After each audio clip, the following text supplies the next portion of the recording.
Agora, beleza.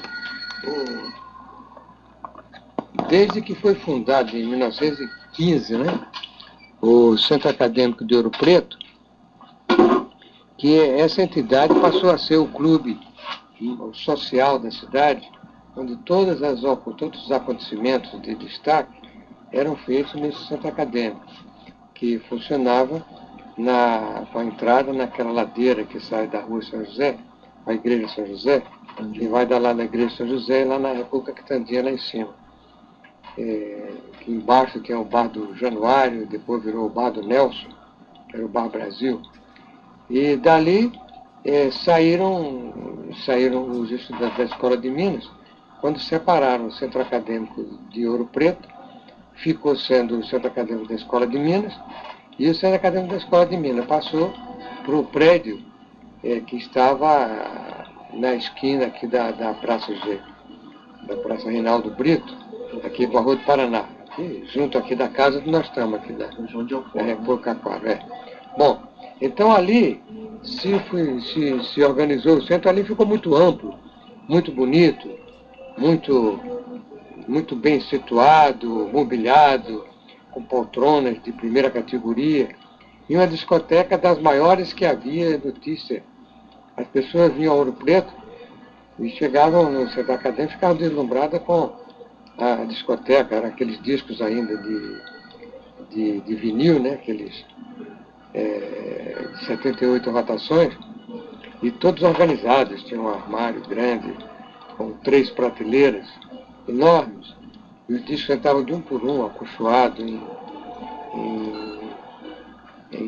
uma flanela especial, e tinha um catálogo assim, dessa grossura. Onde havia naquela época alguma coisa como uns 500 discos, todos músicas atualizadíssimas. Então tudo que havia em Ouro Preto, importante, acontecia no centro acadêmico. Você me pergunta, qual foi a contribuição dada? Cuidado aqui.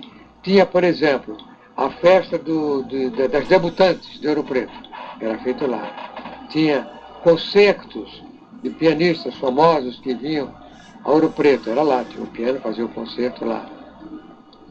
E tinha festa de aniversário da cidade, também, tudo era feito lá. Festas cívicas era feita no centro acadêmico da Escola de Minas. Conferências, de tudo quanto era tipo, tudo era lá. E o centro acadêmico ficou muito famoso e foi presidido por pessoas as mais ilustres, como, lembrando de alguns só, o José Rolenberg Leite, que inclusive ele foi meu patrono de ginásio. Em 1948, ele era governador de Sergipe, e eu estava formando no ginásio de Sergipe, ele foi patrono lá da minha turma. Depois ele que me incentivou para vir para Ouro Preto. Eu sou de Sergipe, lá de Propriedade, do interior, e vim de lá por conta do Zé Rolenberg, ele era presidente do Centro Acadêmico. Mas chegando aqui, o Centro Acadêmico já estava numa situação assim, muito destacada, e o presidente era Olímpio Brandão, que depois Olímpio formou-se e foi para a terra dele, lá para Araxá, onde ele foi eleito prefeito de Araxá. Depois que o Olímpio saiu, entrou o Fernando Saião, para ser o presidente do centro, e depois veio o Aglimon Siqueira, que é lá de Uberlândia. Aglimon José de Siqueira. Aglimon tinha um orgulho do centro acadêmico, ele ficava dia e noite só pensando em melhorar o centro, e mandava limpar. Era tudo muito encerado, muito bonito, muito lustroso, tudo muito lindo, tudo pintadinho, não tinha uma poeira em cima, o piano era afinadíssimo para fazer festas, e toda orgulho do Aglimon acabou um dia em que ele estava na porta do centro acadêmico, quando abriu o centro, ficou lá parado um pouco, chegaram os turistas e passaram pela porta, viram aquele negócio bacana e perguntaram se podiam visitar o centro acadêmico. Aí o Aglimon, não, vou visitar, tal, e saiu, mostrou a biblioteca, mostrou a sala de esportes, mostrou o salão de festa, mas com entusiasmo o Aglimon não tinha mais onde colocar o orgulho dele de ser o presidente daquela organização. Quando chegou lá embaixo, que os turistas todos se despediram, não chegou assim, não meteu a mão no bolso, tirou uma nota de 10 reais, que na época era 10 cruzeiros, e deu de gorjeta para o Aglimon. Aí foi a maior decepção dele, que virou moleque para mostrar o centro acadêmico quando ele era presidente. Aí, essa história foi muito contada, a história dos 10 cruzeiros que Aglimon ganhou para mostrar o centro acadêmico como guia, como Cicerone, quando ele era o presidente do centro. Foi muita brincadeira disso. Mas esse prédio não era do tudo, era alugado? Não, o prédio era do Carrem. Isso do fórum? O prédio era do Carrem, sempre do fórum, foi isso. Isso aí ele começou mais ou menos em 1950. Adquiriu 50 e foi até 10 anos, até 60, 61, não sei exatamente o período, mas foi 60. E ficou como centro acadêmico. Posteriormente, aí veio aquele trabalho que eu já falei, do Chico Faro, com o Aziz Assi, que era todo mundo lá, morava lá na minha república, lá no meu velho formigueiro, né? Que conseguiu então o fórum, porque o fórum incendiou, você sabe da história, né? Eu te mostrei a fotografia, né? Do fórum pegando fogo em 1948, 49, né? Pegou fogo em 49, ficou abandonado esse tempo todo. Quando chegou em 1959, é que o Chico Faro, o Aziz, que era Orlando Euler, uma comissão de estudantes, resolveram conseguir do governo a autorização para reconstituir o fórum. Então o fórum foi reconstruído lá na Praça Tiradentes, lá na frente da escola, na estradinha que vai para Mariana, e então transferido o centro acadêmico daqui para lá para cima. Uma troca? E o fórum, que era o dono do prédio lá, passou a ocupar as instalações de cá, que estavam já muito bonitas. Então foi feito um trabalho enorme para fazer a decoração e a arrumação do atual Caém. Esse prédio aqui do fórum foi adquirido de quem? Isso foi adquirido pelo centro acadêmico, quando se separou o centro acadêmico de Ouro Preto, o centro acadêmico da Escola de Minas. O centro acadêmico da Escola de Minas que adquiriu. Entendeu? Então fez com uma permuta. O fórum vinha para cá e nós ficamos no fórum lá, porque era muito maior. E embaixo foi feito o seu querido restaurante, né? Do Remop, do qual vai te falar com muito mais segurança o próprio Faro e o próprio Aziz, que foram os grandes incentivadores e construtores do Remop. Esse prédio, assim, aqui o Caém, onde era o fórum hoje, onde é o fórum hoje, era um prédio particular ou era um prédio público? Era um prédio público que estava abandonado e que foi reconstituído pelo centro acadêmico. Mas foi nessa época que houve a separação? Nessa época houve a separação dos centros, né? Já veio o Caém com o prédio novo. Isso, e o Caém e o centro de Ouro Preto era de frente ao cinema do Dodô, né? Ele ficava acabou, ficava lá na rua São José. Dodô era o Salvador Trópia, era o pai do Vicente Trópia, que é quem fez o novo cinema, o Cine Vila Rica. Né? O cinema do Dodô era pequeno, devia ter uns 50 lugares, um negócio assim. Ainda a turma ia para lá e aí era de lascar, porque o cinema do Dodô a turma avacalhava muito, e o Dodô era um homem de respeito. Então quando chegavam lá, que começava a passar aqueles filmes de cowboy, aí o bandido aparecia na tela, armado, e o mocinho vinha chegando lá do outro lado, e o bandido começava a procurar, aí o pessoal começava a gritar, Dodô, não deixa matar, Dodô, grita, Dodô, batia. Aí o Dodô chegava lá, parava o filme, acende a luz. Quem é o moleque que chegou aqui para avacalhar com o meu cinema? Você sabe que eu não posso interferir na história do filme. O primeiro que falar que eu suspendo por 30 dias não pode ver mais cinema. Aí ficava todo mundo calado. Agora pode continuar o cinema. Dodô, corre aqui, Dodô chegava lá. Agora eu pego o moleque que faz isso aí. E você quer saber de uma coisa? Você não tem educação, vai falar com o seu pai, com sua mãe para dar educação para vir frequentar meu cinema, viu? Agora levanta aí o que tem coragem para levantar. Ninguém levantava. Como é? Continua de novo, hein? Toma, cinema de novo. O famoso Salvador Trópia, do qual as bilheteiras eram as filhas dele, né, que cuidavam da bilheteria. Então já falamos, e o Clube Society, o 15 de novembro? Então, o 15 de novembro era um clube popular de Ouro Preto. Não tinha nada a ver com os estudantes, mas a sociedade, porque o clube de gado aqui era de melhor nível e tal. Lá era a turma que fazia, tinha uma festa muito animada lá. E a Carmen Miranda, que era a Miss do 15 de novembro, era uma mulata, muito jeitosa a mulatona lá. E que, isso lá em 1950, e ficava, e as festas lá eram muito animadas. Mas a festa é tudo popular, o pessoal já mais integrado na cidade, porque Ouro Preto tinha duas partes. O pessoal da cidade, que era do Society, que era ligado mais aos professores da Escola de Minas. E a população da cidade normal, entendeu, que frequentava tudo lá o 15 de novembro. 15 era mais popular. 15 é popular. Mas a história do centro acadêmico era muito interessante. Tem muitas histórias do tempo lá dos presidentes. Depois do Aglimon, aí passou para os caras João Vilar Etrusco. Você vê tudo isso aí, o nome dos caras, tudo aí. E o centro acadêmico fazia muito movimento, quer dizer, era quem dominava realmente a turma do estudante de Ouro Preto, e não o centro acadêmico. Entendeu? Não o diretório, desculpe. Não o diretório acadêmico. O diretório acadêmico cuidava dos problemas lá com os professores, na escola e tal, mas não tem. O centro acadêmico era a maior entidade social que existia na cidade. Como que era essa relação do DAEM com o CAEM?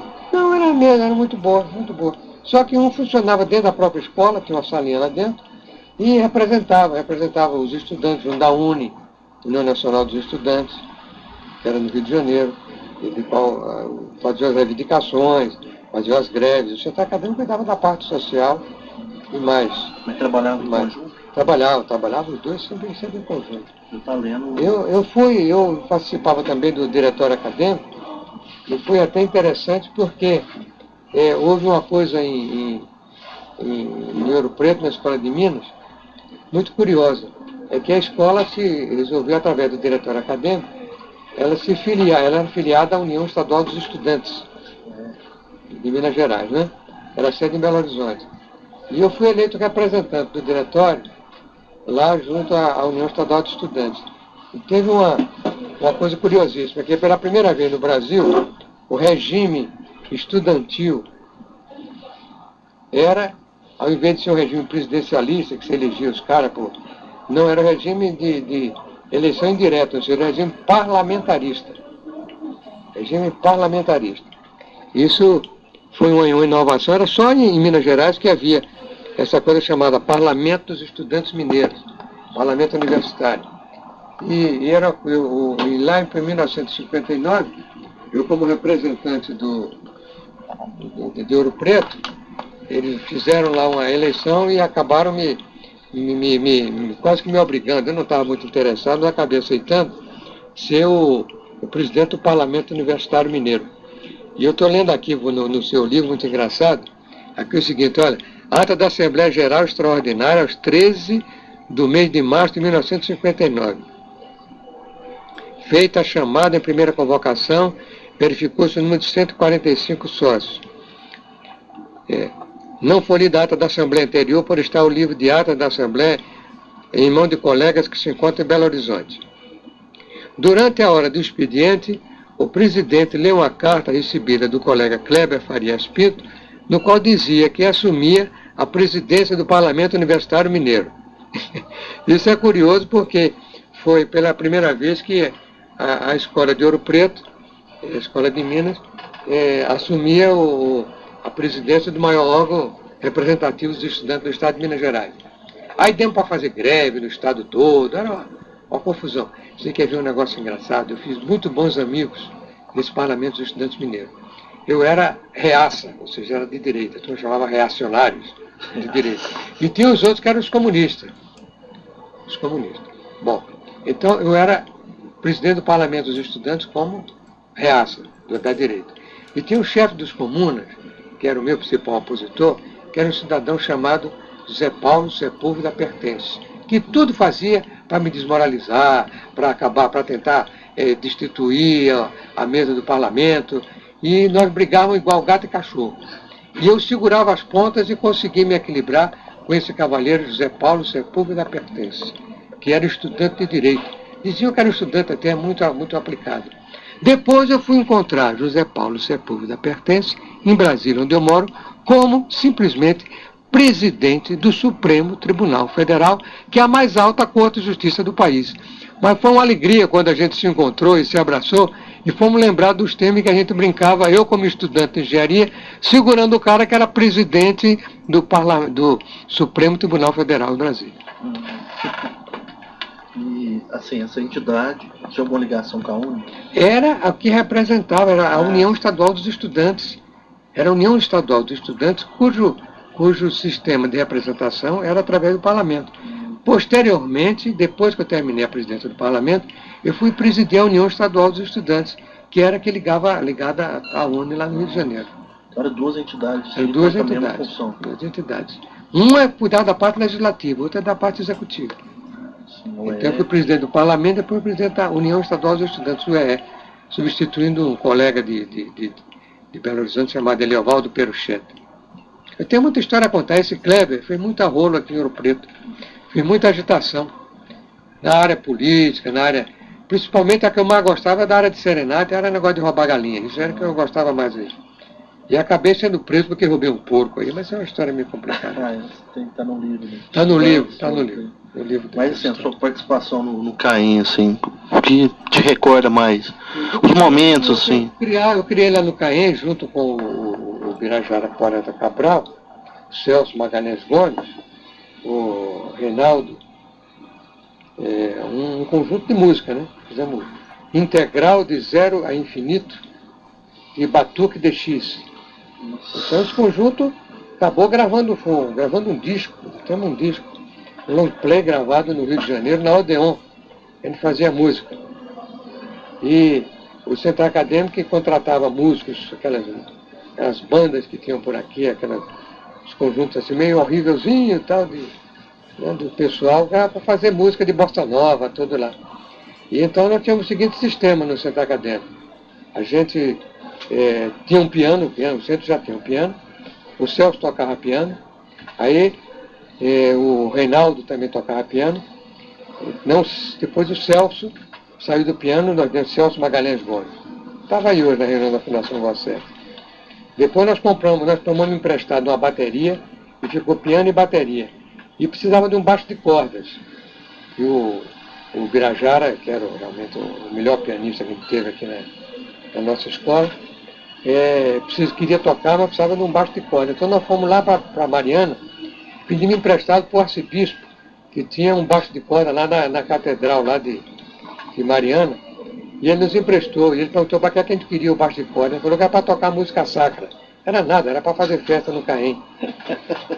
E ficou emprestado. Aí nós fizemos um contrato seguinte. Como o CAEM contratava os músicos para fazer baile e pagava para os músicos, eu que era o diretor do conjunto Batuque DX, eu era diretor executivo, que a parte musical era o Celso Magalhães e o Birajara, que eram os cobras da música, né? Aí a gente fazia um contrato seguinte, olha aí, vocês não vão contratar orquestra, não vão ter que pagar 2.000 cruzeiros por orquestra. Em vez de vocês não contratar 2.000 cruzeiros por orquestra, nós fazemos a festa inteira, fazemos a música inteira, vocês pagam 1.000 cruzeiros para a gente. Aí o Centro Acadêmico nos pagava 1.000 cruzeiros para fazer a música. Nós pegávamos esse 1.000 cruzeiros e investíamos em instrumento. Então nós compramos microfones muito bons, compramos amplificador, compramos bateria nova, compramos um saxofone que demos para o Fernando Vessiano tocar. Ele nunca tinha visto saxofone na vida, teve que aprender na marra. Nós ganhamos um acordeon, compramos um baixo de corda espetacular, tudo com o dinheiro que a gente recebia das músicas, das festas que a gente fazia.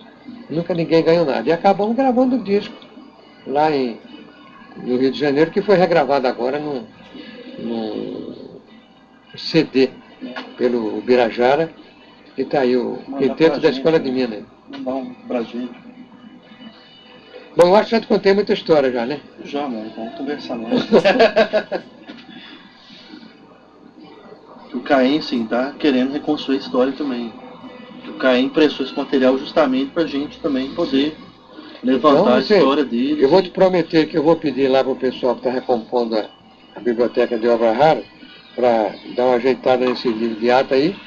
E por aí você vai pegando o nome dos presidentes que vem de Saturnino de Brito e tantas ilustres pessoas da Escola de Minas que participaram do Centro Acadêmico. Na verdade, a gente só quer começar a levantar essa história. Não dá para fazer tudo de uma vez, mas já está num bom início. Né? pelo menos no livro, já vai ter alguns elementos. Mas tem que fazer uma coisa mais completa, com mais tempo, mais... Aí eu te recomendo falar com o Aziz, com quem eu tive ontem, e falar com o Chico Faro, lá em Belo Horizonte, que ele vai te arrumar muita coisa boa sobre o Santa Acadêmica.